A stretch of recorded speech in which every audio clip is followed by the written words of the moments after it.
Welcome to cube TV. నేను anchor హిమ. Real estate చేసే వాళ్ళు ఖరీదైన కార్లలో ఒంటి నిండా బంగారంతో చాలా రిచ్ గా కనిపిస్తూ ఉంటారు. ఈ రంగం కాసుల వర్షం కురిపిస్తుందని అంతా అనుకుంటూ ఉంటారు. కానీ నాణ్యంకు మరోవైపు ఈ రియల్ ఎస్టేట్ ను మించిన ఊబి మరొకటి ఉండదు. హైదరాబాద్ లో ప్రస్తుతం చాలా మంది రియల్ ఎస్టేట్ వ్యాపారులు ఈ ఊబిలో పడి కొట్టుమిట్టాడుతున్నారు. దానికి కారణాలు అనేకం. కానీ అందరూ చెప్తున్న ప్రధాన కారణం మాత్రం రేవంత్ రెడ్డి సర్కార్ తీసుకొచ్చిన హైదరాబాద్ కి అత్యంత సురక్షితమైన ప్రశాంతమైన నగరంగా పేరుంది.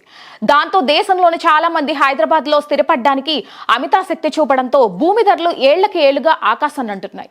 కానీ గత 6 నెలలుగా పరిస్థితులు పూర్తిగా మారిపోయాయి. ఇప్పుడు హైదరాబాద్ లో ఇల్లు ఫ్లాట్లు అమ్మేవాళ్లు ఉన్నా కొనేవాళ్లు గణనీయంగా తగ్గిపోయారు. ఆ కొనుగోలు చేస్తున్న కొద్ది మంది కూడా 1-2 సార్లు చెక్ చేసుకోవాల్సిన పరిస్థితి. గత కొంతకాలంగా హైదరాబాద్ దాని చుట్టుపక్కల ప్రాంతాల్లో రియల్ నిర్మాణ రంగంలో మునుపెన్నడూ లేని స్తబ్దత నెలకొంది.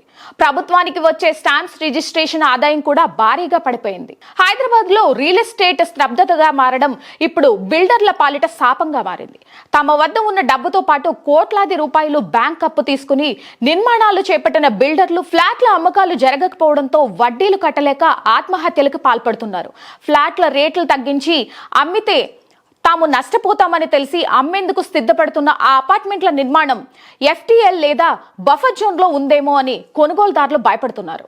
బిల్డర్లు అన్ని అనుమతుల్ని చూపెడుతున్నా రేపొద్దున్న అవన్నీ అక్రమం అని ప్రభుత్వం తెలిస్తే పరిస్థితి ఏంటా అని కొనుగోలుదారులు జంకుతున్నారు. దాంతో బిల్డర్లు ఫ్లాట్స్ అమ్ముకోలేక ఉంచుకోలేక అప్పుల బాధతో ఆత్మహత్యలకు పాల్పడుతున్నారు.